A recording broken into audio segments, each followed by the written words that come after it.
It is up and running. We're just broadcasting our holding screen for right now. Okay, At 5:30, I'll switch it over to live. please let me know when you do.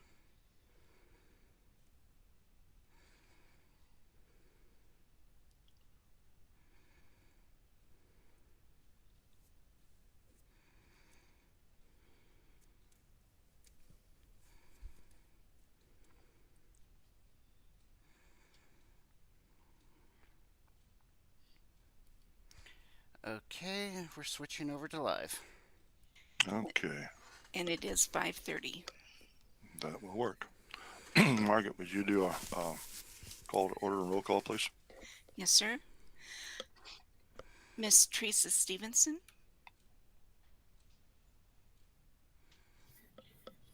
Present. Mr. Philip Box, Present. Mr. Jimmy Sandoval,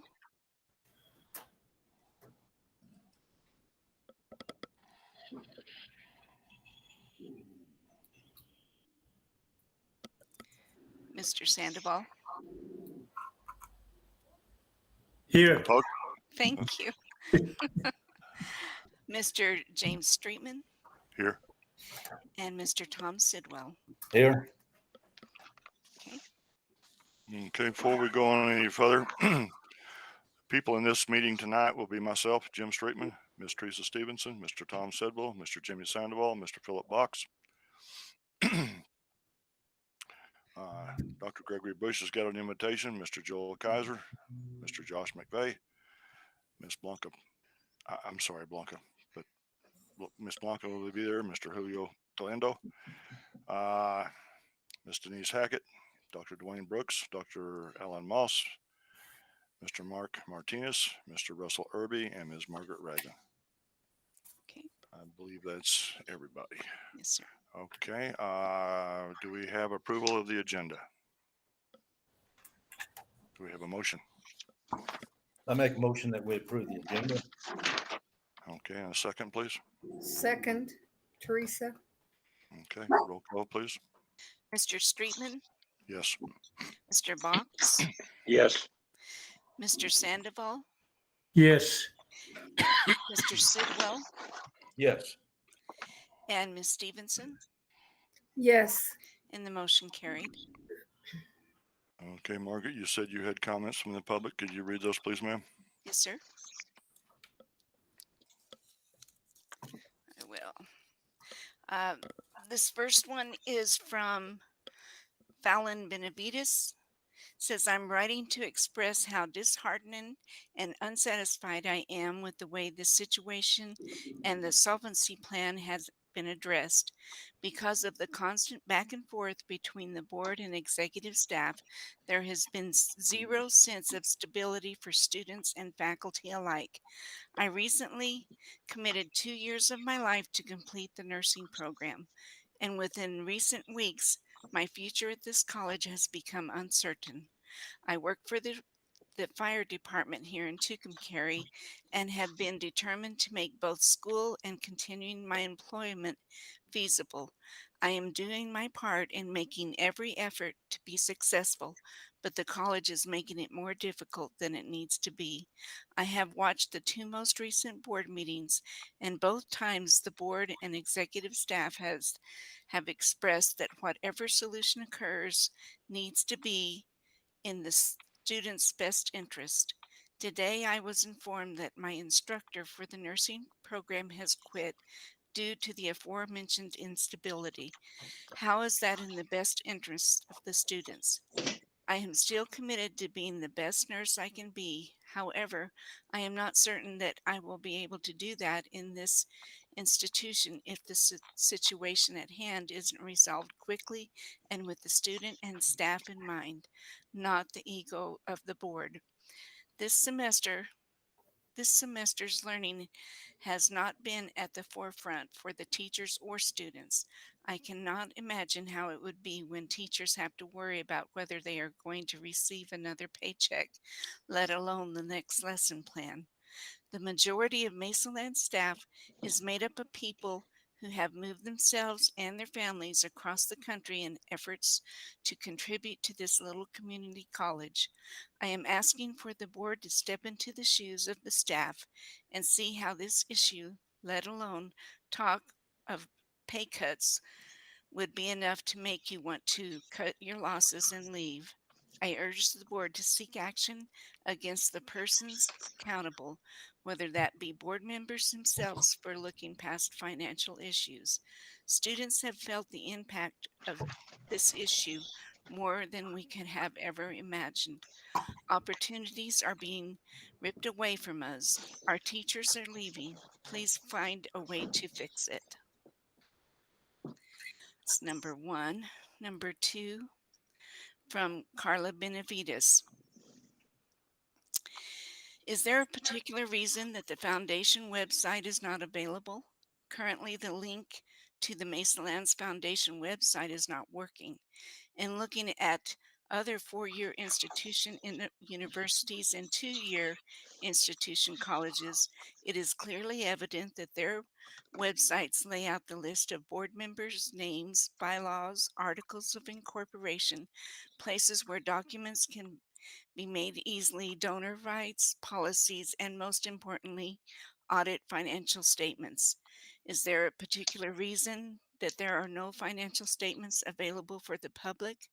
Although the foundation financials are not consolidated with MCC financials, they should be a component of MCC as a whole and should be following the GASB Government Accounting Standard Boards as well as be annually audited.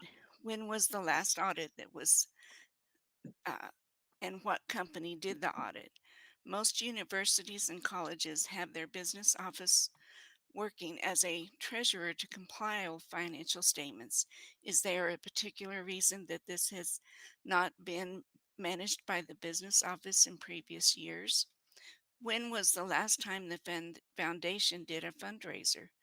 The Mesalands Community College Foundation was established for the purpose to maintain, develop, increase, and extend the facilities and services of Mesalands Community College and to provide broader educational services opportunities for the students, staff, faculty, and the residents of the geographic area which it serves. What has the foundation board done to uphold this in the last 3 years? When was the last time a scholarship was given to a student from the foundation? On the February 14th, 2023 board meeting, the public came to find out that the board had made the personal decision to approve Dr. Moss as the interim president for MCC. However, the public came to find out that the board had gone against their own communication policy 2.9.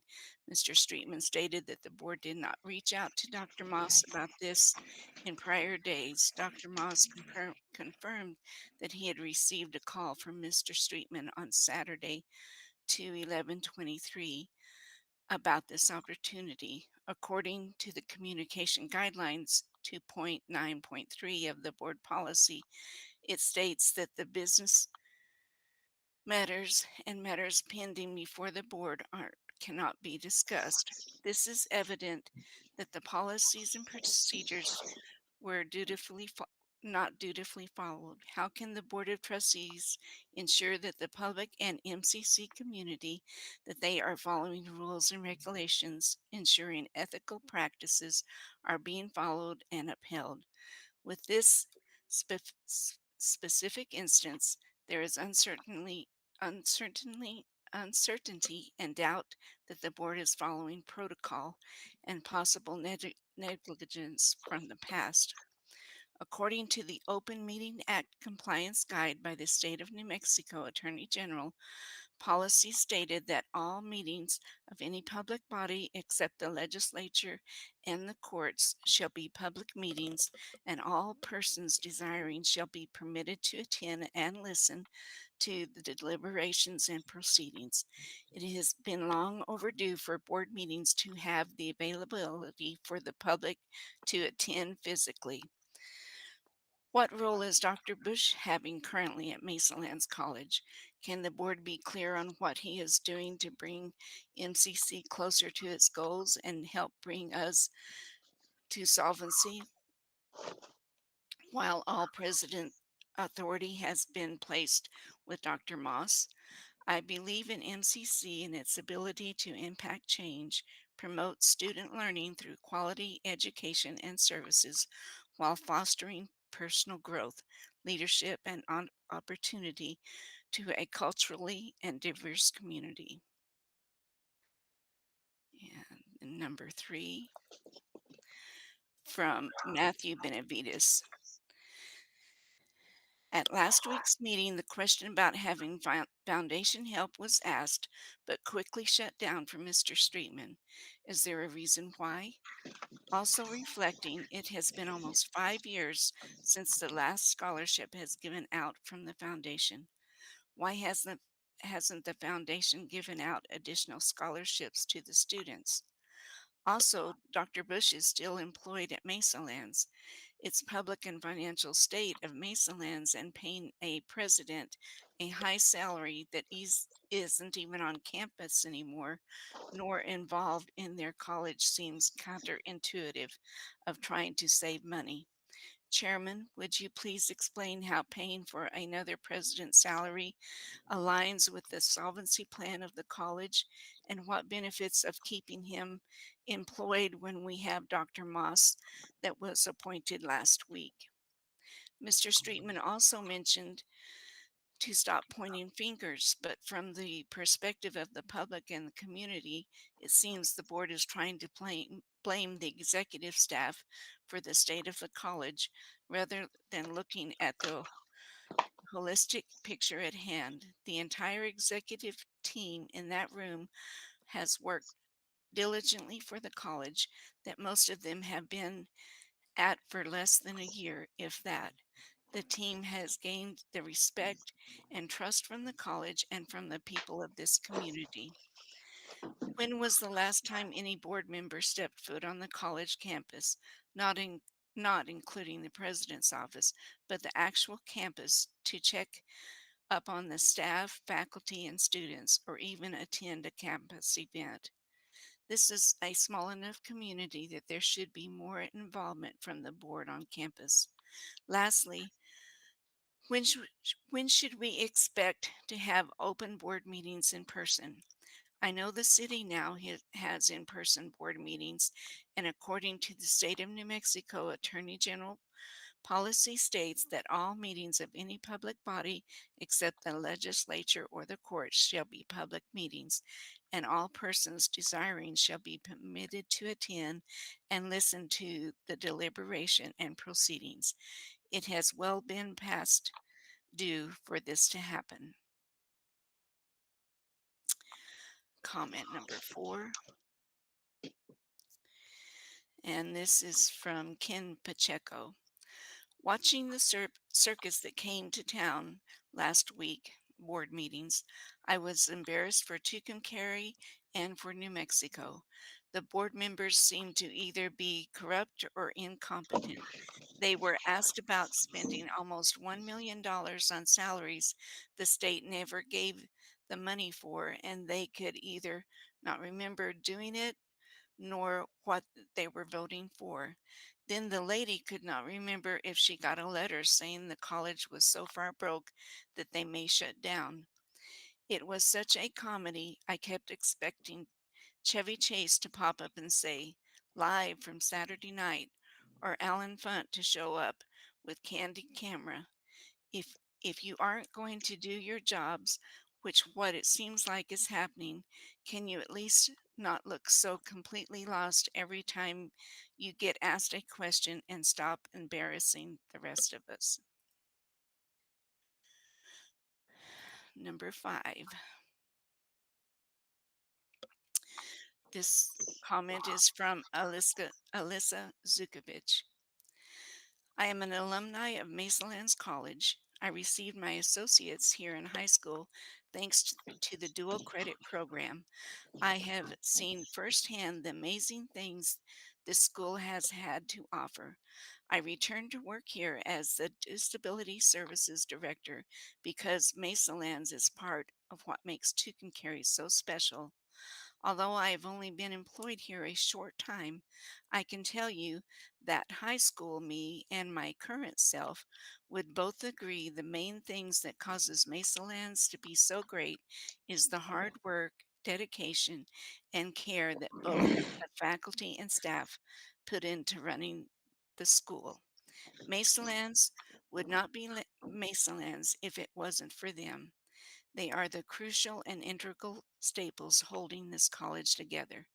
With that being said, I would like to thank the executive team for stepping up and showing their love and commitment to Mesalands during these uncertain times. But I would also like to say that I feel that the board needs to hear from us, the rest of the faculty and staff that are employed here at Mesalands.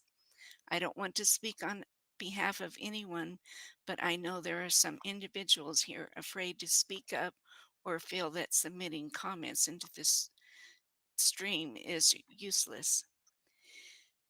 In a guidance letter sent out by the Attorney General during the height of the COVID-19 pandemic concerning the Open Meeting Act, it was stated in sum, we believe OMA would require that public bodies cancel or reschedule their meetings whenever possible and opt for a virtual format only as a matter of a last resort, therein the pendency of the public health emergency. It states that the meeting should only opt for a virtual format as a matter of last resort. We are no longer in the height of pandemic. Meetings should be open to staff, faculty, students, and general members of the community that care about the proceedings taking place within Mesalands. I understand that the board may have their personal reasons as to why they are hesitant to be in crowds, but they could stay virtual on the screen of the great room in Building A while the public is free to attend these meetings. I feel that by continuing to have completely virtual meetings, you are controlling the narrative of the college and restricting the voices of those who deserve the right to be heard on more than a written comment that is read at the beginning of the web stream and usually ignored by the board being addressed in said comment. Considering the heavy content of the last few board meetings, I feel like it is vital for these meetings to take place in person again. I also ask the board to be more vigilant in their proceedings, listening to the people who's supposed to help govern and support and do better so the state and college does not fall into the thorns of chaos again. Thank you. And the last comment from Philip Kotz. Public access is no longer any valid reason, and it hasn't been the case for quite some time, for not allowing public access to these board meetings. If any or all board members preferred to join the board meeting via teleconference, they can continue to do so, but the community deserves to have open access to the board meeting to come and ask questions and to make their voices heard in person if they choose to do so. Board and foundation membership.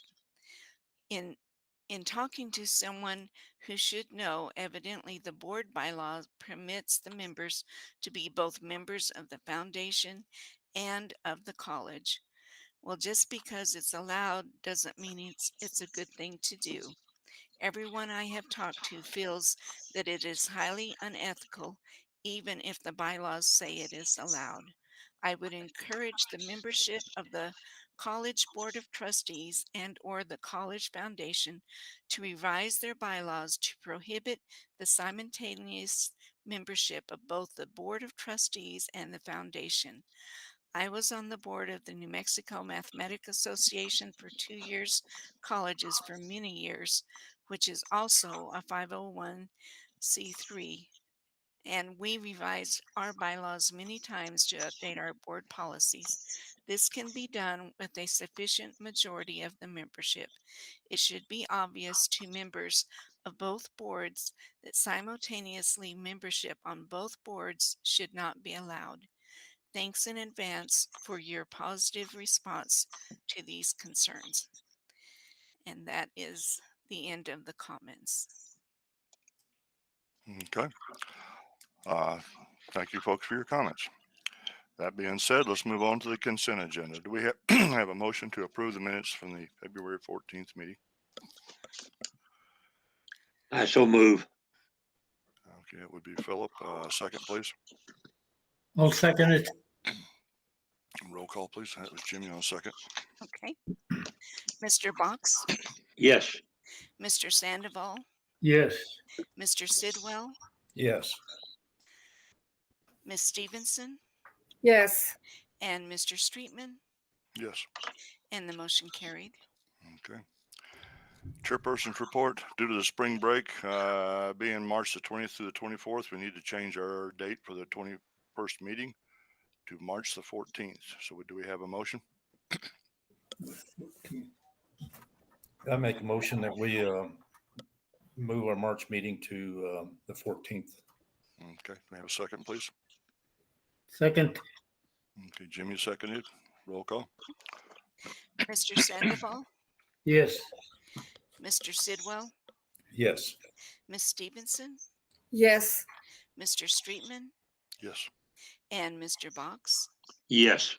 and the motion carried. Okay. I'd like to Mr. take- Chairman, Yes. I believe we skipped over the approval of the minutes there. Did we do that, Margaret? That's what we just We did. just did. That's what we just approved. We approved the agenda and then we just approved the minutes with Mr. Sidwell making the motion. Okay. That's right. Yeah. Okay. That being said, the final thing on the chairperson's report, I'd like to Oh. reaffirm. What? I'm sorry. I'm wrong. That was moving the, I'm sorry, that was moving the,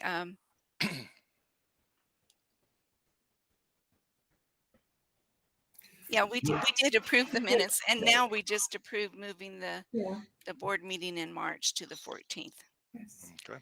Yes. That being said, then I'd like to reaffirm Dr. Alan Moss as the acting temporary president with the full presidential powers of authority. I would like to have a motion on that, please. Okay. Is that you Is making that the motion, Jimmy? Yeah. Okay. Do we have a second, please? I'll second. Okay. Tom seconded. Roll call. Mr. Sidwell, Yes. Ms. Stevenson, Yes. Mr. Streetman, Yes. Mr. Box, Yes. and Mr. Sandoval, Yes. and the motion carried. Okay. Next is presidential reports, and I guess that will exhibit 3. Is that going to come to Dr. Moss? Yes, sir. Okay. Dr. Moss, it's all yours, sir. Can you hear me? Yes. Yes, sir. Okay. First of all, I want to emphasize to everyone that, immediately after the meeting last week, the executive team and I met and we had a good meeting, a great meeting. We followed that up with another meeting Wednesday. And I think we are on the same page in wanting to move the college forward. And as I said before, I don't want to interfere with the work that's already been done, but I want to help with that. And I think we're all on the same page. I wanted to bring, I've only been doing this for 4 days, so I apologize for not getting a written report out. So I'll talk just a little bit and then move on to the executive staff. Dr. Brooks and Blanca and I met with the State Board of Finance this morning. Mr. Honey and Secretary Rodriguez from HED, I believe, also attended that, and I probably left some names off. And I cannot emphasize enough the support that HED has shown to us. And that goes back to the work that the executive staff began and continues still. The board did vote to approve the full request of 763,000, and I may have that number off just a little bit, to come to Mesalands. And that is a great step in moving forward. But I do want to emphasize those funds are designated for specific purposes, particularly contractual agreements. And Dr. Brooks or Blanca might have more to say on that when they do the report. But that is for complete re-implementation of Genzabar on a cloud basis, contractors or contractors to assist with that, and also for the school's audit. And the purpose of that money is so that we are better able to provide accurate information, not just to you all as a board, but also to HED, HLC, and all our reporting areas. And so that's a great step. And while, I do want to point out a couple things. Also, the vote was close. I think it was 3-1. One person seemed to fall off the call.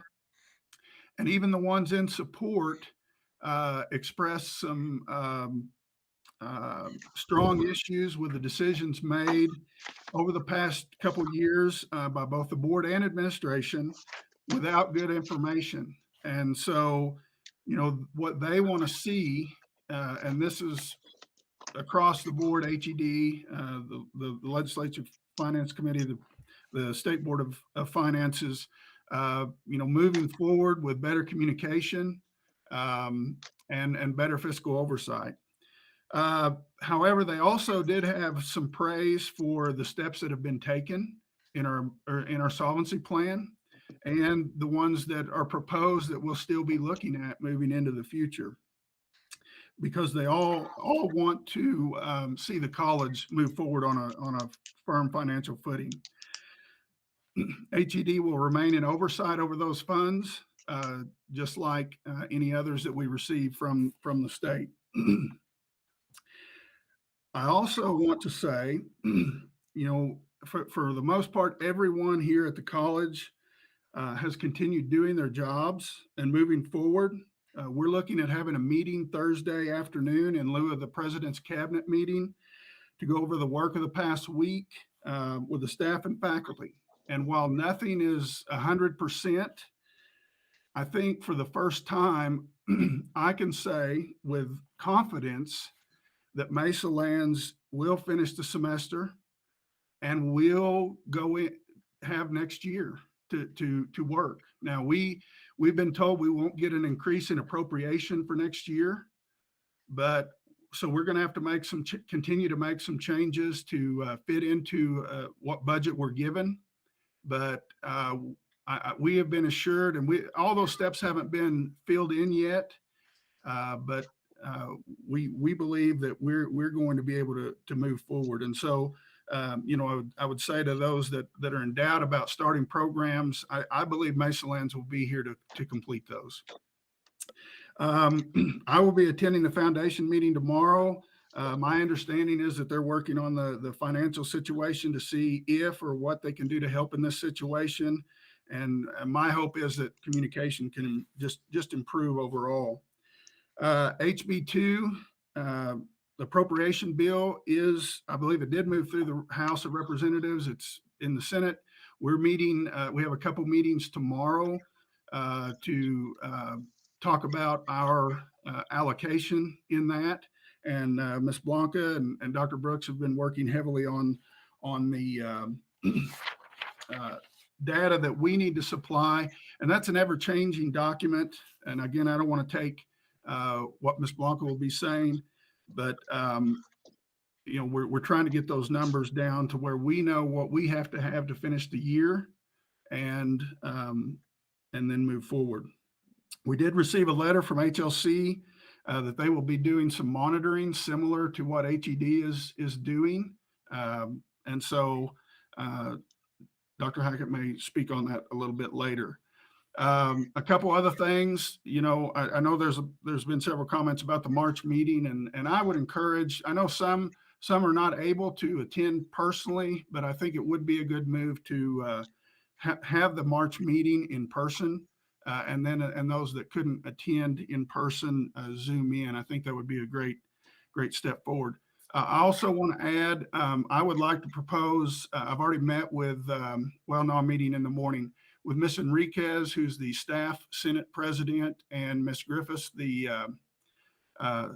faculty president. And what I'd like to do is to start giving them a short time slot during each meeting just to present information from those senates, just to, again, to improve communication with you all. And then also, I did meet with Mr. Martinez just for a few minutes, and maybe possibly the student president, just to give a report.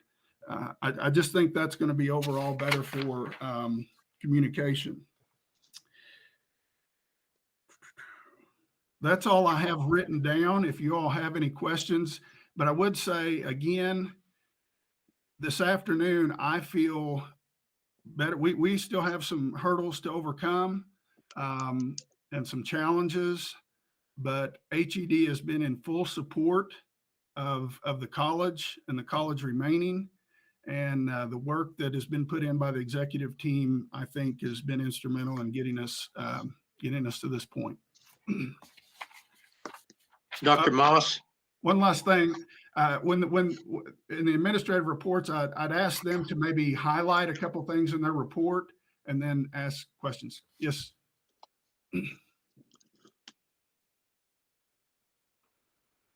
Dr. Moss?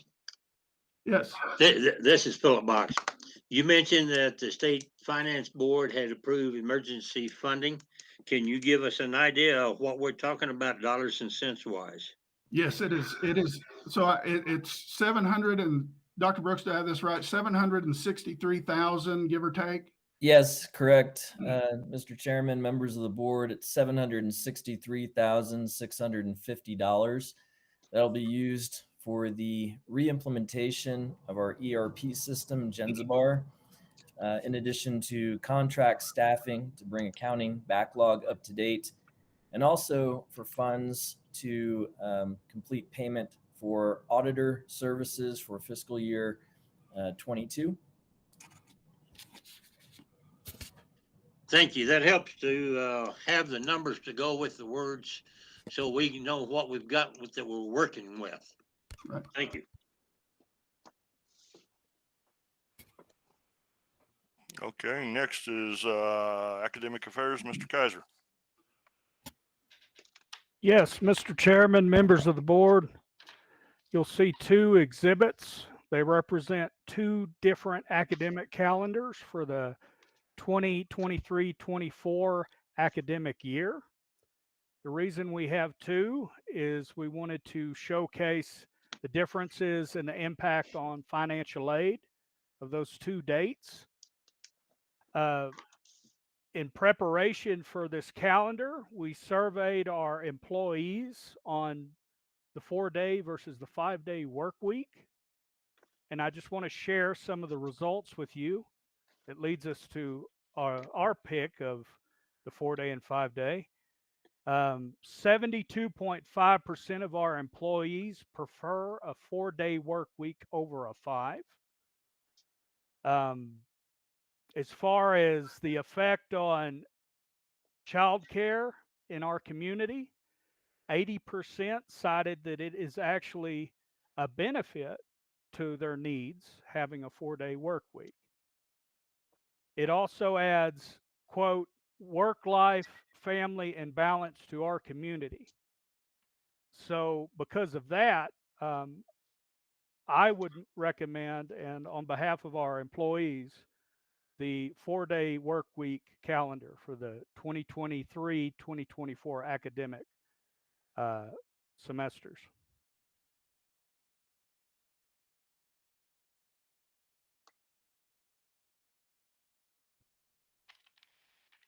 Okay, in discussion?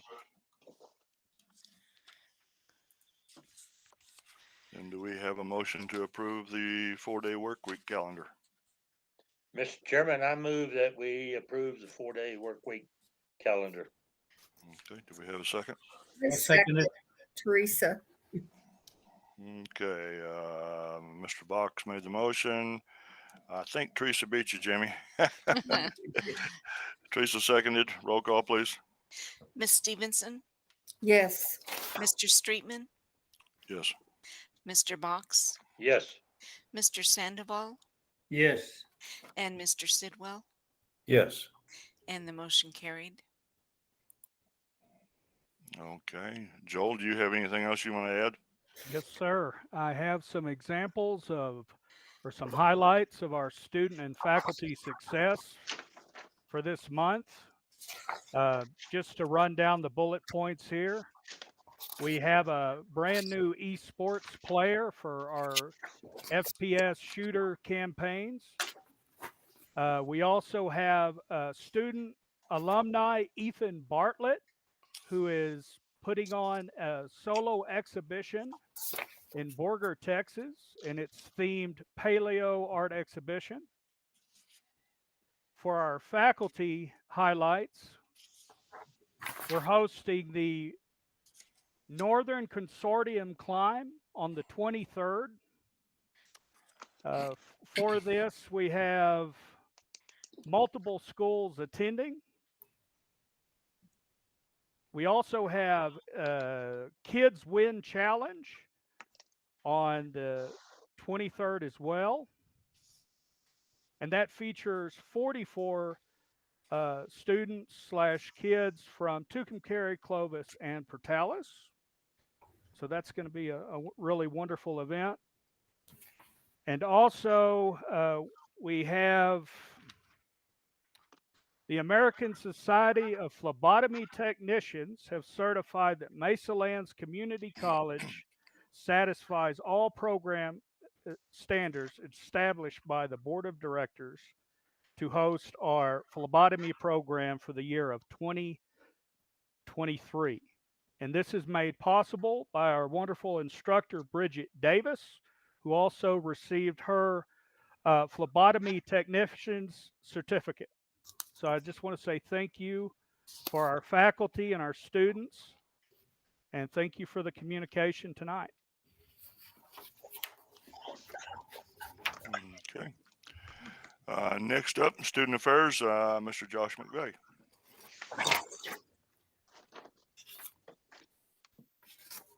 Thank you, Mr. Chairman, members of the board.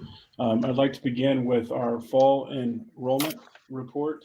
With our final numbers from fall enrollment, we saw 11% increase in our enrollment in the fall. And so we're very happy with that as we continue to increase our enrollment. Then I'd like to highlight a couple things from my report as well, some positive things that we've seen. Number one is the 11% increase from the fall report. Also, we were able to locate the M drive with financial data that was able to be located from years past. So we were able to get that to Blanca, and we're very happy with that. That's good news as well. We had an interview with the Amarillo News, something that's called Second Cup on Amarillo News visited our dinosaur museum last month and did a feature on the museum. We were able to do an interview there with Ms. Lonnie Monahan and myself and highlighting the dinosaur museum and as well as the work of the paleontology students and the opportunities that that's provided for our students as well. In March, we are going to be having a transfer fair we're excited about. We're looking to have great participation for that transfer fair in March. And then in April, we will be having a job fair, connecting students with careers in the future and giving opportunities for employers to come and to set up in April to advertise businesses that are open here as well, locally, as well as beyond. And then we are advertising our registration for graduation, which will be March 9th is the deadline. The deadline is March 9th. We do plan, of course, having graduation, which will be May 5th, and we'll be having that in the gymnasium at the high school. So several things to highlight there and as we move forward. Thank you.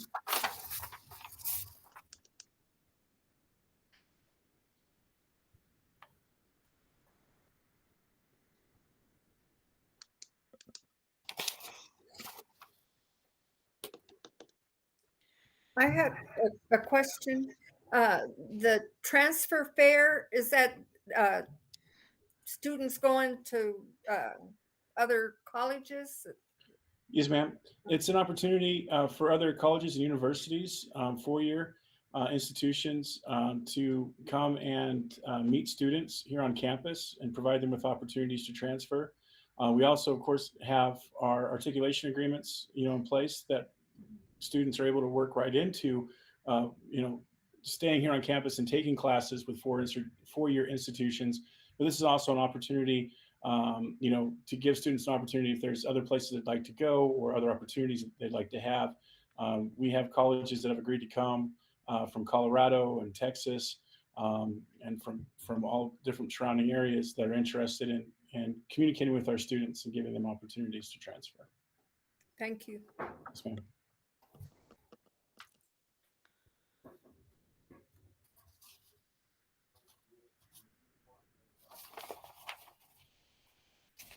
Okay, next up, Administrative Affairs, Ms. Blanca. Good evening, Mr. Chairman and members of the board. I hope you're doing well. It's good to be back here. You received an extensive summary in my report, about 9 pages of detailed summaries in terms of the challenges that we have experienced in the business office to be able to produce reporting. Regarding that, do you have any questions? I'd like to start and see if you have any questions, and then I'd like to address them and provide some overview of the financials.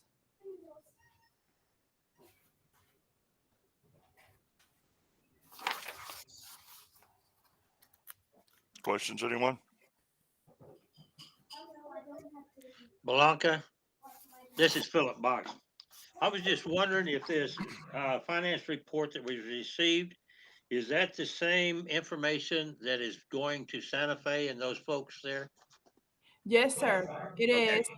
The information that I sent you has received some updates because I sent these reports to Margaret last week.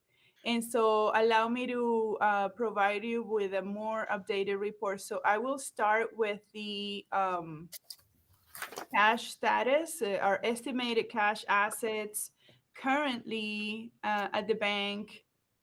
We have approximately unrestricted funds of 756,654, which includes the unrestricted portion of our CDs, which is 198,731 with 17 cents. And that CD report, it's included in your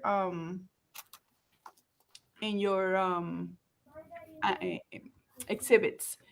At this time, the 198,731 are what we will consider unrestricted funds from the CDs, with an interest added this month of $609 with 11 cents as of January 30th, which was the latest statements that we received. And the ones with the wind turbine contingency CDs amounting to 462 with 79 cents. Interest added for the month was $174.02, with a total of $783 for the period of January, ending in January 31st.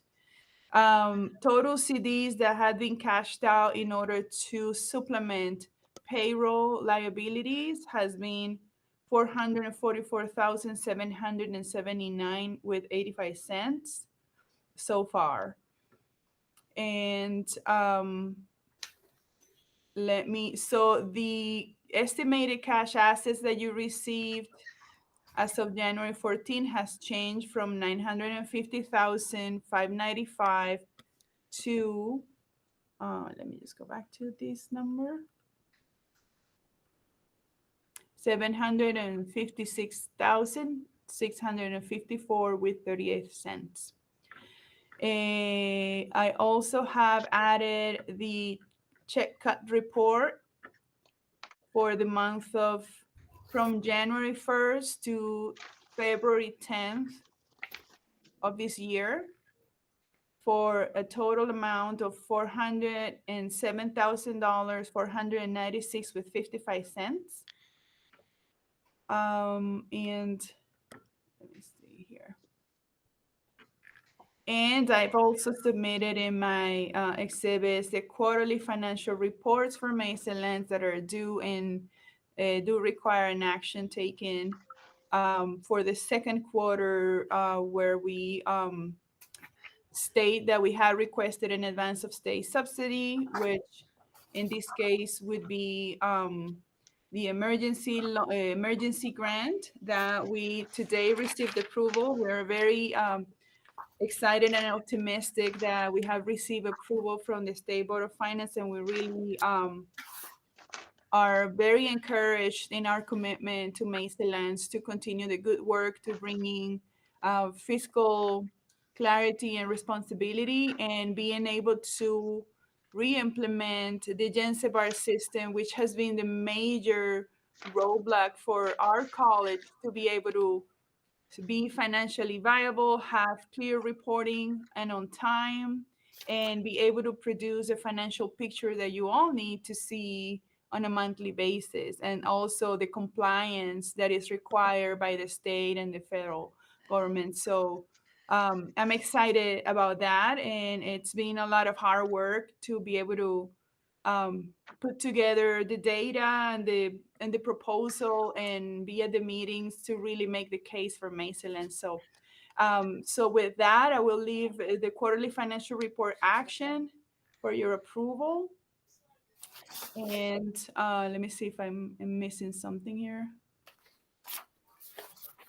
And some of the other exhibits that I submitted with my board report includes the assessment visit that was also shared with HED regarding our core IT needs, our security needs, our functional needs in terms of systems, and the support areas. It is a comprehensive analysis done by one of our consultants that I hired around November, December, that met with everyone, key people in different areas in the college to be able to assess what type of system we needed and whether we needed to re-implement the existing system or whether we needed a new ERP system. And that report is included in your packet. And it has 14 pages of documentation of our current standing regarding systems, people, and processes. Also, I included in there the business office management process improvement project, which is my outline and my plan for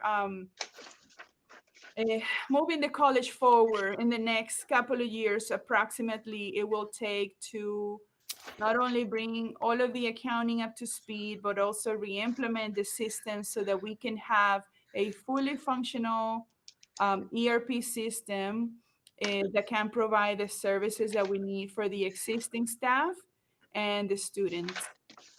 So that overview and that plan is included in your packet, as well as some of the strategic planning initiatives from my office perspective. Let me see what else.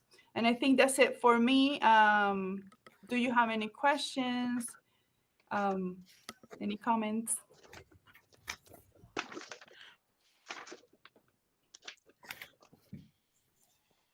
Okay, do any other board members have questions for Blanca? That being said, do we have a motion to approve the action she's requested?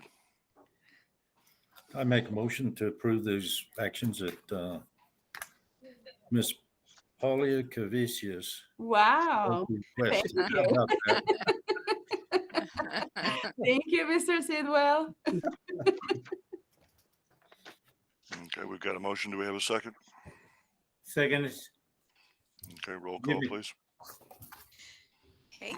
Mr. Streetman, Yes. Mr. Box, Yes. Mr. Sandoval, yes. Mr. Sidwell, Yes. and Ms. Stevenson. Yes. And the motion carried to approve the quarterly financial actions plan report. Okay.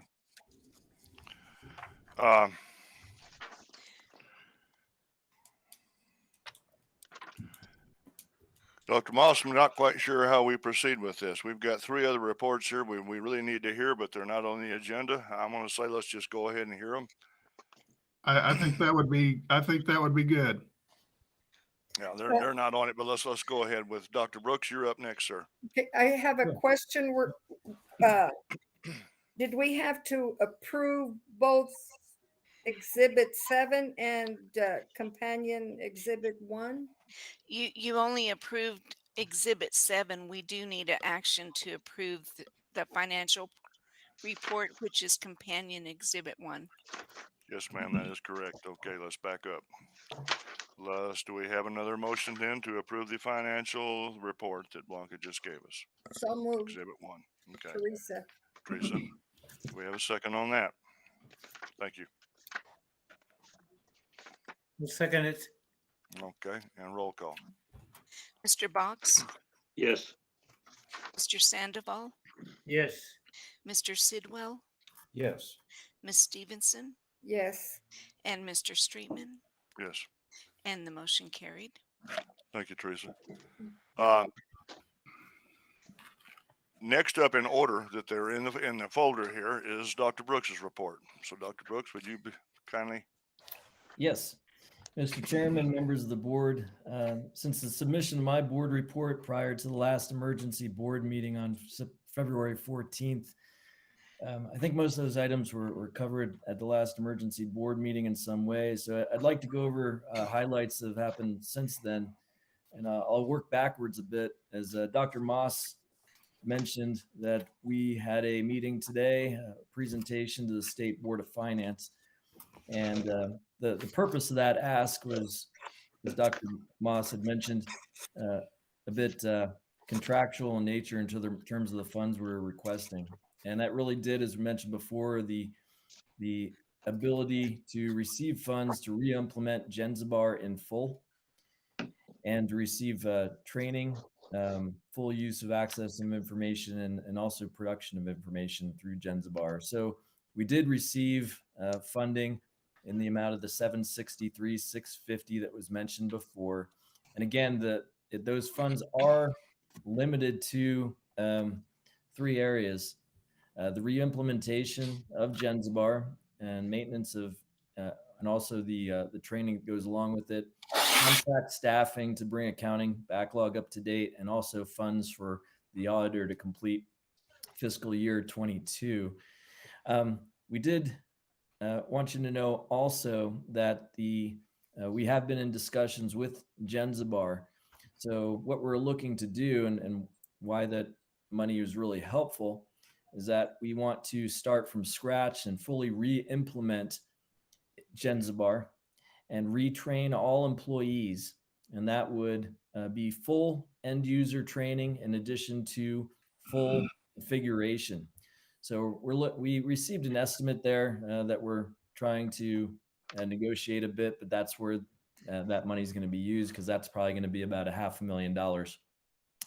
Also, currently Mesalands is not on a fully managed and hosted environment. In other words, we host Genzabar currently on our own servers. So we're responsible for the maintenance of that. So in our next edition of Genzabar implementation, we'd actually have Genzabar manage the instance that we're going to be using. And with that, since it's going to be fully managed and on their hosted environment, that means we would have support in terms of cybersecurity and ongoing maintenance from them. Also, Genzabar will be able to do all the software and system upgrades for Mesalands in their secure cloud environment. Now, we would be entering into an agreement Not sure the time frame yet, but probably a 3 to 5 year agreement, which would include all maintenance, support, and management of the software for a fee. And we're looking at a subscription there of approximately $150,000 per year. So this is where the funding from State Board of Finance would be going to. All right, so I just wanted to be clear there, so you understand what the expectations are. And the last thing is that the funds that have been granted to us from the State Board of Finance, those are going to be granted to HED to then basically manage our use of it. So we'll have to provide the documentation, be very detailed in terms of how those funds are being allocated to Genzabar, to the auditor, to contract workers. All right. The other thing is that we did have a meeting back on February 16th with members of the Legislative Finance Committee, which included Director David Abbey and fiscal analyst Connor Jorgensen. We also had members of DFA and of course HED there. And that was to discuss the progress of our emergency solvency plan and our funding request. It was basically, we're revisiting that. Again, we went into that meeting with the initial funding request of, the first initial meeting earlier in February of 4.7 million, and our request went down to 3.7 million with the assistance of HED as we're relooking at things. As a result of that meeting on February 16th, Legislative Finance Committee still were pushing us to do more in terms of cuts. The actual word and terminology that Mr. Abbey used was that we would have to take more draconian methods to get down to a number that was more reasonable. So with that, I think all the work that Blanca has done, working with HED, we're getting to a more reasonable number there, and that's going to result in a new funding request that we're supposed to be having a meeting with the Legislative Finance Committee tomorrow. So we'll see how that goes, and hopefully we'll have a nice update for you during our next meeting in March. The other meeting that took place after our emergency board meeting, actually it was right before that. It was on February 14th. We had a meeting with Cabinet Secretary Rodriguez and her team from HED, and we're discussing the House Bill 2, the 1.5 million that's making its way through there in queue, and how those funds would be allocated. So again, those funds would be managed by HED as well. Right now, in terms of planning, if things go well, it looks like those funds will be dedicated for use in fiscal year 24. And we're hoping for decent funding in other sources to supplement what we need in fiscal year 23. So in terms of that meeting also, what came out of that meeting on February 14th, HED did let us know that they were drafting and sending a letter to New Mexico State Auditor and also the Attorney General. That was supposed to be sent out on the 14th or the 15th, and that was detailing their findings of their visit with us on February 1st, but also items that had transpired since that visit. So they were discussing or making those agencies aware of our cash flow shortfalls, inability to make payrolls, and some other significant items that they had run through. So I don't believe we have a copy of that letter, but as far as I know, that letter was sent to those agencies. But as far as the funding request, we originally started with the Legislative Finance Committee with a number of 4.7 million to get us through fiscal year 23. That request has dwindled down as, of course, we've started to implement the emergency solvency plan. Blanca's done a ton of work to make the number more reasonable for the legislature. and we're hoping for some for good news tomorrow as we finish that meeting sometime in the afternoon with LFC.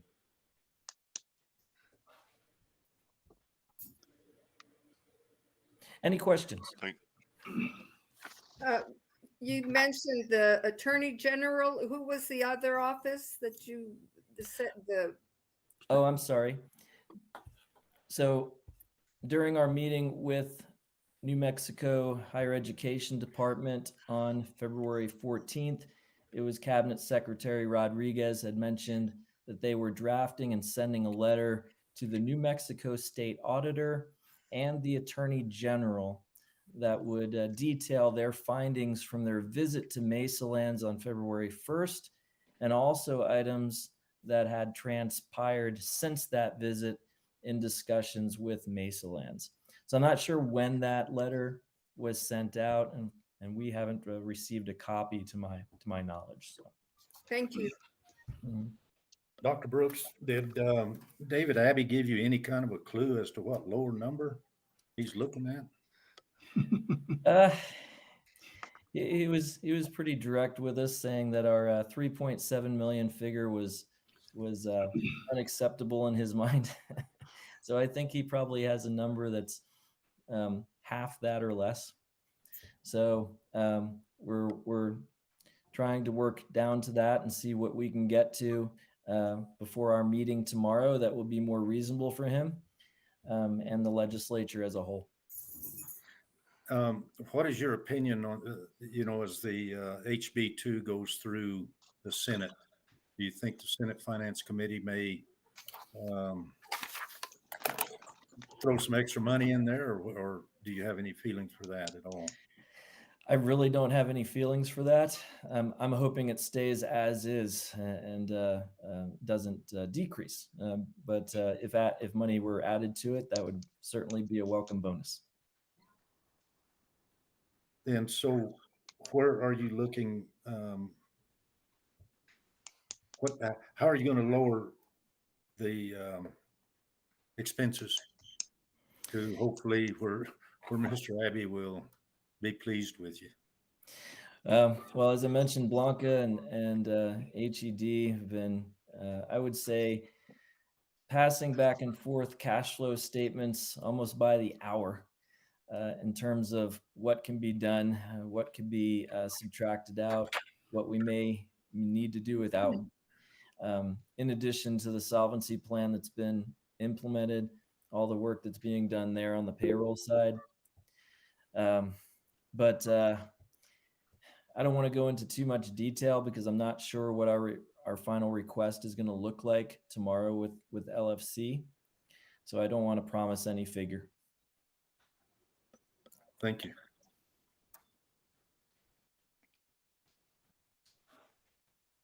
Blanca, you had a hand raised. Yes, sir. Thank you. I just wanted to add some details. Just a quick comment for the record. The funding that we're requesting will be distributed for the most part, if granted and if approved, as a supplemental funding for the current fiscal year FY23, and a potential small percentage as a reserve, as we are depleting our reserves to be able to make payroll. So I just wanted to add that comment. And yes, I have been working with HED on the weekly enhanced fiscal oversight program reporting. Every Saturday I send a thorough report of our cash standing, and also the cash flow projection that I have been trying to pull out from the system as best as I can with the data that we have, which is not reconciled, trying to project the best way possible with the figures that we have in the system, what's going to look like. Also, we have already implemented some of the salary reductions for the upcoming payroll, and that is included in the projections. So that's how we've been able to reduce some of the liability that we're asking for. or the funding that we're asking for, as well as other, string measures on the operational expenditures that we were anticipating to have, but we cannot afford at the moment since we are having to pay only the essential commitments to keep the college open and functional and supporting the basic needs of the college. So I hope that answers your question, sir. Okay, Dr. Moss, you got a hand up, sir? Yes, I just in addition to Mr. Sidwell's question, we do have 4 or 5 employees that had left, and so we're not hiring them back.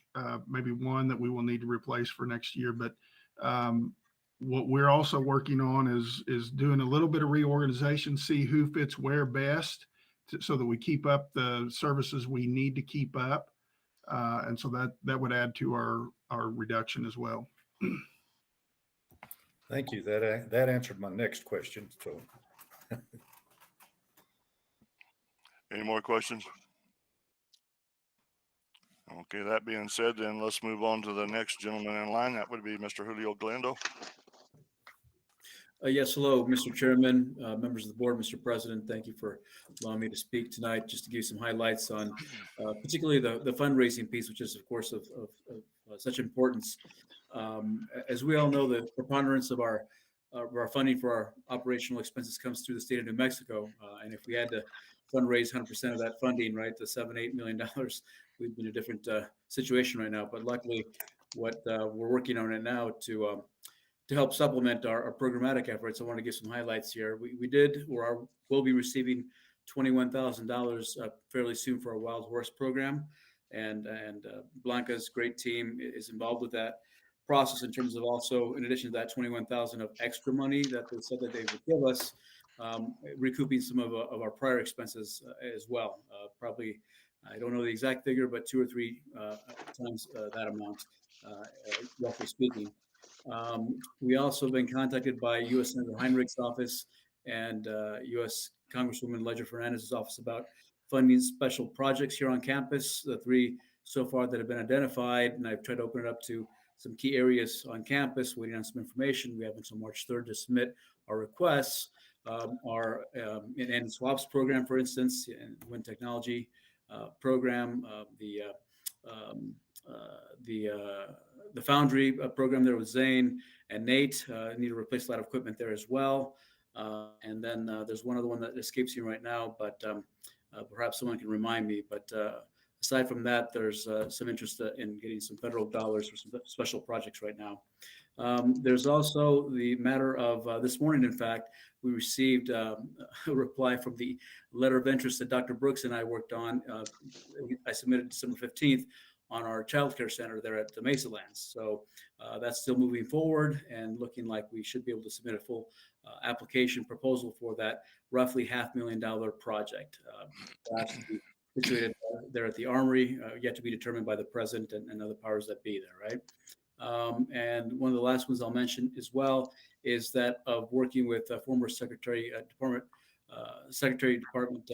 Mike Sandoval and our EV fast charging station, also roughly $500,000 project that we're proposing to situate there at the foundation building, the service station there on Route 66, right next to the president's office, looking to see if we can get some support from the foundation as well, while we potentially receive up to $500,000 or more to eventually become a self-sustaining, power base here on campus and have EV fast charging stations on campus. So the last one that I'll mention that we're looking and hopeful for, I don't want to get ahead of myself, is the $150,000 from the project that Dr. Encinius has brought forward to us. We're waiting to hear back in the next month officially whether we'll get that $150,000 for our meat judging contest or operations. So that's looking pretty positive right now, but we'll have more information in about a month as well. So I'm open to any questions and any assistance in our fundraising efforts, any of our special projects.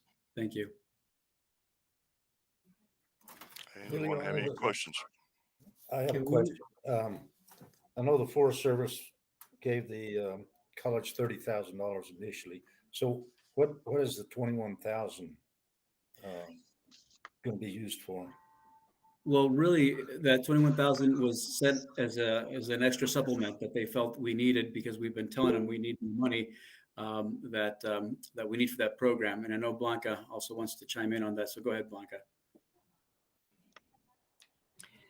We have also, and that was the initial allotment, sir, was for a period of 5 years. So it's, I believe people were under the understanding that it was going to be a yearly allotment, which in turn it was not. So we have been subsidizing a lot of the cost of the animal, the livestock feed and hay costs and all of that. And so we're trying to recuperate some of that funding that we've already spent from the operating dollars. And so thanks to Julio's effort and my team, they revised the grant and sent out for an increased amount. So it's going to cover some of the costs that the college has already incurred. Okay, thank you. Oh, and I just remembered, members of the board, Chairman, that that third project that, of course, how could it slip, is related to potential funding for the Dinosaur Museum there. Lonnie's and Dr. Hungerbuehler's efforts there. That's the other project that we've identified to see about getting federal funding. Okay. Okay. Any more questions for Mr. Glendo? Okay, if not, let's move on. The next one in the packet will be Dr. Denise Hackett. Good evening, everyone. I feel like most of my colleagues have covered the update since we last met.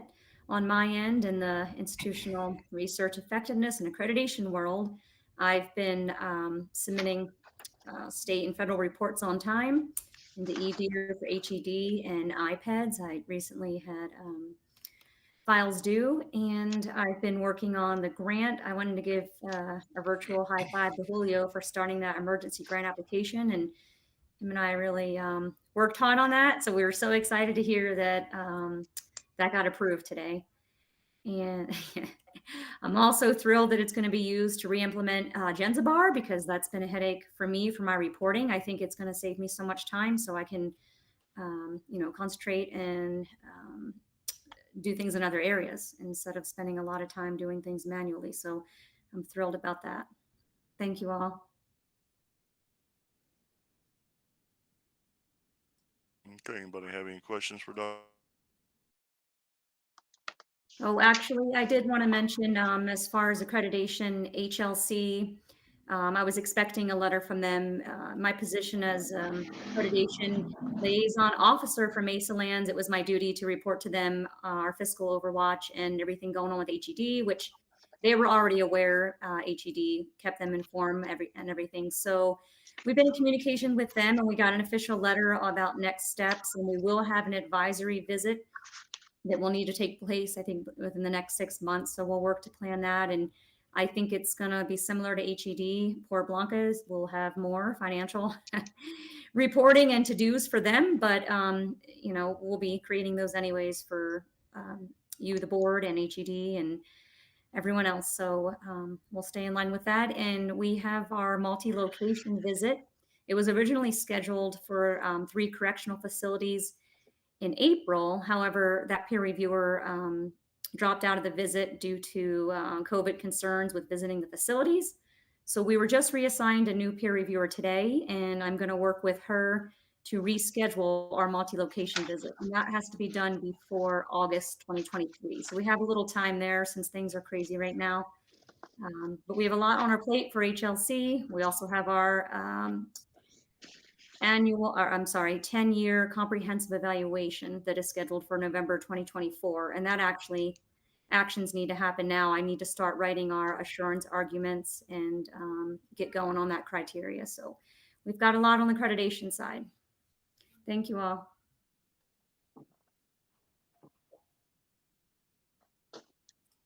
Okay, any more questions for Dr. Hackett? If there are none, let's move on to Mr. Mark Martinez. Good evening, Mr. Chairman, members of the board. Wanted to give you a few updates of things that have happened in this quick month that I've been with the college. Jumped right into things. Been able to compile some of the different files for the capital projects, making sure that we're on track and no reporting is slipping through the cracks.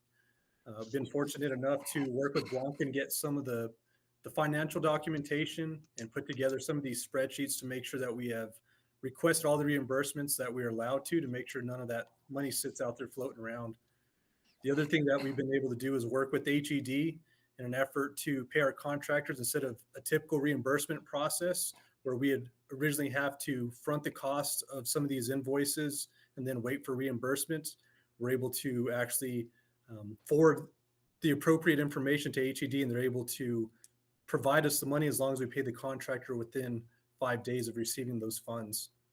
Another accomplishment last week, I was able to virtually attend the CPO, Certified Procurement Officer training. I was able to pass my test last Friday, which means now I will be the official Chief Procurement Officer, which will take some of the weight off of Blanca and her staff. Also had the opportunity to visit the old Crowell Ridge facility, which is currently being remodeled a little bit at a time. Dr. Brooks and myself were able to go look at that property and hopes in the future maybe to use that for student housing. I think it'd be a great opportunity, a lot better than some of those that we've had in the past, and something that could be beneficial both to the students and to the college.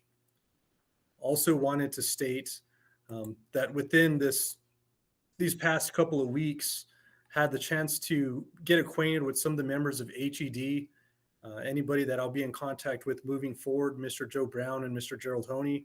That way we could have an idea of what's required for those drawdowns. Again, we're doing everything we can within our power to make sure we have that money filtering in and coming back to the college as needed. Also was able to submit some drawdown requests for the solar project to receive some funds for that. And most recently, after being approved through the State Board of Finance, those funds, which will help not only for Genzabar and the reimplementation, I will be busy in making sure all procurement is followed to obtain those appropriate agreements and contracts moving forward. One being not only with just Genzabar, but to procure a state auditor, to provide state auditing services through the state auditor's office through an RFP. I've already started the drafting of that RFP and I'm nearly done. Just wanted to make sure we received the funds first, or at least were approved before we move forward. So you'll be seeing that coming before the board in the near future, trying to award first, going out for advertisement for a request for proposal to obtain independent auditor. And once that is obtained, then we can actually issue a contract and follow the process to do so. With that, I'll keep it short. If you have any questions or comments, I'd be glad to answer them at this time.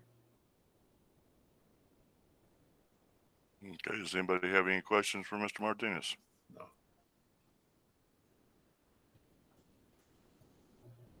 Okay, if there are none, next item on the agenda is the update for personnel handbook. Mr. Russell Irby, please. Yes, sir. I should have a copy. The handbook hadn't been updated in 4 years. And this was something, according to the handbook, it's supposed to be done every year. So that was my first assignment. So that was done some time back to bring us into legal issues with different things such as the hours. I know that's something we voted on as far as the change in policy earlier, but it's also included in the handbook because it needed to happen faster to where we no longer counted someone just getting 20 hours as full time. Now we're on the process to where we should have been 30 hours or less is part-time, 30 hours more, who gets benefits, which is a large cost to the system. So all of that wording has now been fixed in the manual. It also brings us up to state guidelines as far as sick leave, vacation time. So basically it's just to bring us to where we need to be in today's status, and so that the employees know what's going on. Bereavement in the old statement said they could have one bereavement per year. Of course, that's not according to federal guidelines. So if their mother passed away, they got 3 days off. If their father passed away, there was no bereavement.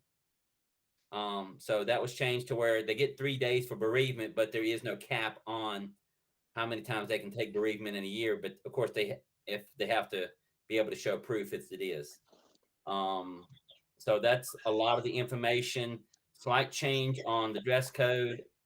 but just moving us into the modern times. And we needed some, oh, and also for, for people to use sick leave, it has to be for dependents. In the old manual, it did not.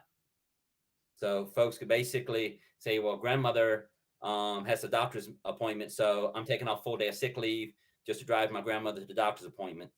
It could have been aunt, could have been, someone else. Now it has to be someone that is a dependent as defined under federal law as it should have been. So what are your questions or comments or possible changes you might wish to see? I have a question. Yes, sir. On page 47, the most current years that they show there is 2017. Do those years need to be updated?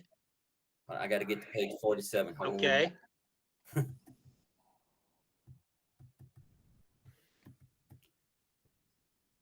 right, let me get to page 47.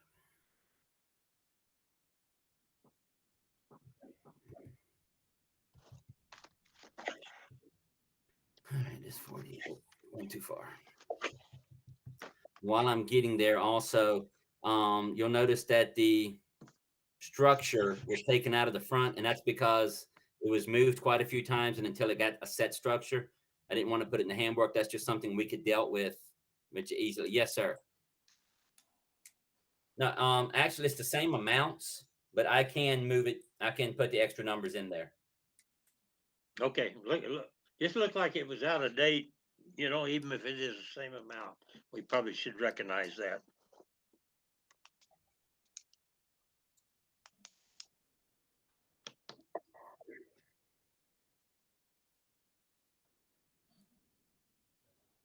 Any more questions, folks?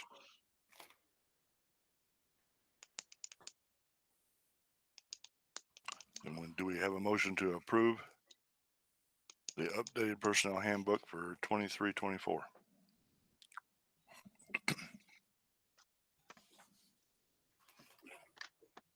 Let's move. Okay, Jimmy moved. In a second, please.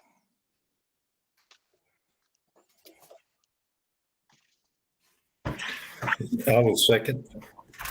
Okay, Tom seconded. Roll call, please.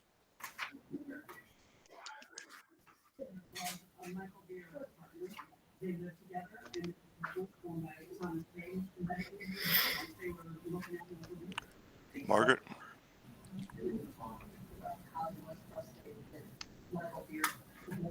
I'm so sorry, I was muted. Mr. Sandoval, Yes. Mr. Sidwell, Yes. Miss Stevenson, Yes. Mr. Streetman, Yes.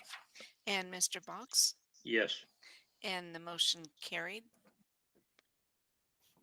Okay. Next item on the agenda is an executive session for personnel matters. Personnel matters only, as far as I know at this point. Dr. Moss, is that correct? It's strictly personnel? You're muted, sir. You're muted, sir. Yes, sir. Okay. So do we have a motion to go into executive session for the items listed here dealing with personnel? I'll make that motion that we go into executive session. Okay, do we have a second? Second, Teresa. Okay, Teresa seconded. Roll call, please, Margaret. Mr. Sidwell, Yes. Mr. Streetman, Yes. Mr. Box, Yes. Mr. Sandoval, Yes. Miss Stevenson, Yes. and motion carried to go into executive session. Okay, institutional computing, if you would cut the stream.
Okay. We need a motion to reconvene from executive session. So moved, Teresa. Okay. Second. Second is Philip. Roll call. Okay. Ms. Stevenson, Yes. Mr. Box, Yes. Mr. Sandoval, Yes. Mr. Streetman, Yes. and Mr. Sidwell. Yes. And motion carried to reconvene. Okay. Action if needed based on executive session. There is none to take at this time. New business. I have no new business to report. Correspondence. Doesn't look like we've got any correspondence per se in the back of this. Our next meeting, next important dates, spring break will be March the 20th to the 24th. Spring holiday will be April the 10th. And then again, our next board meeting will be March the 14th now instead of the 21st. That being said, I don't have any more business on this end. Jimmy, you got anything you want to add?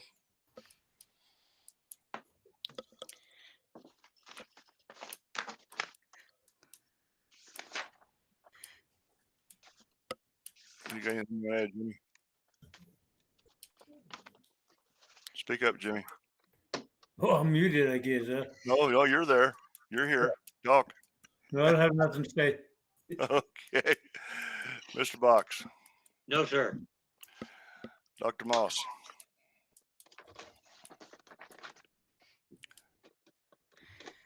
Dr. Moss, you're muted too, sir. No, I would add, we've had, several people from the community, previous employees and stuff reach out to offer help. And we appreciate that. And we will be working to utilize whatever help we can to get us back to where we need to be. Great. Mr. Sidwell. I just want to commend the executive staff for their reports, and and I sense a real positivity, and we're going to get through all of this. So I say keep up the good work. Okay, Ms. I Stevenson. don't have anything else. Okay, Ms. Stevenson. Just almost the same what Tom said. I thank all that everyone's doing for the benefit of the college and students, staff, faculty. Thank you. Mr. Martinez. I'd just like to thank the board for appointing Dr. Moss last meeting. It's been really beneficial to us here at the college. It's helped us move forward with business and keep things moving. So thank you all. Appreciate it. Have a good night. Okay, Ms. Blanca. I just wanted to thank the board and also thank all of my executive team and colleagues who have really pulled through to help shape all of the reporting that has fallen on the financial side of the house to help create the grant. Julio, Denise, Dr. Brooks. It has been an incredible showcase of team players, and an incredible showcase of compassion. Like I've gotten dinner brought over by my staff, by my peers, and it's been really amazing to see the collaboration, the hard work that everybody's putting in to really bring Mesalands to where we need to be. And we just, I couldn't be more grateful, and also to HED because they have been tremendously supportive and guidance and patiently, working with me as I navigate all of the challenges here in the business office and as a CFO of the college. And I just want to thank you, all the board members, for your patience as we try to correct all of the things that, we might take months, but we're working as fast as we can to make it happen. So I really wanted to give everybody thanks for all of your hard work and making it happen. Thank you, Mr. Irby. Thank you to the board and Mr. Chairman, and like I said, all the group, especially the staff who have been so patient with us during this time. We're here, we're in meetings, we're hearing it, and they're having to get it outside. They're the ones that's panicked a little bit, and they have every right to be. So I'd like to thank them for having the patience, for the ones who are staying with us to make sure our students are taken care of, and that Mesalands will continue when this is over. Okay, Dr. Hackett. I just wanted to say thank you all, board and colleagues, and Alan, welcome. I think we've turned over a new leaf. We're going to get through this, and I think the start of that, this positivity and moving forward, is the approval of our emergency grant today, and so we're heading in the right direction. Thank you all. Dr. Brooks, sir. Again, just want to reiterate what everybody else said. Thank you to everybody. Thank you to the team, and thank you for everybody within the college, students, staff, faculty for bearing with us while we work through this. We have a lot of work to do yet, but we will get through the other side, and we'll be in good shape. Mr. McVeigh. Yes, just want to thank the board for appointing Dr. Moss, and thank you, Dr. Moss, for your leadership. Also like to thank the community of the college as they've all come together to find solutions, as we all look for solutions to make our way through this. It's very encouraging. So thank you very much. Okay, Mr. Galindo. Yes, Mr. Chairman, just wanted to remind everyone why we're here, as I have my youngest son who's finishing college this May, that we're here for the students, right? About student success, about what I call trying to foment the conditions whereby we create more fully articulated students, right, academically and otherwise. So thank you all, the leadership, Dr. Moss, and everyone on the executive team, faculty, staff, the board, for being here for our students. Okay, thank you, sir. Mr. Kaiser. I just wanted to say to our faculty and staff that lift our students up and support our students, you have my deepest appreciation for everything you do. To our board, Mr. Chairman, thank you for your support. And Dr. Moss, thank you for your guidance and your leadership in this time. Thank you. Ms. Ragland. Just want to thank everyone for everyone pulling together, and Dr. Moss for your kind and ingenious leadership. Thank you. Okay, I guess it's my turn then. Thank you, Dr. Moss, for stepping up to this. I know it's a challenge, and I'm not sure this is exactly what you wanted, but I do hope it works out. Everything's going to go well. Thank you, everybody. I can't, the executive team, the board members, the faculty, staff, the people that are volunteering to help us to the community. I can't thank each and every one of you all enough. That being said, folks, if we don't have anything else tonight, we'll call this meeting adjourned. It looks like, Margaret, what's the time? 7:28. 7:28. Okay. I'll try to get this thing updated where it has the correct time on it the next time. Okay. Anyway, we'll go from there, and hopefully we're going to look at possibly having a board meeting in the great room somehow. I'm not sure how we're going to do it because we're going to have separation. There's some of us with health issues. Myself is one of them. I'm going to have to wear a mask if I can even make it to a meeting at this point in time with the things that I'm dealing with. We'll see, one step at a time. That being said, we'll call this meeting adjourned then at 7, probably 29. Yes, sir. Everybody have a good evening. Thank you. Good night. You. Good night. Good night.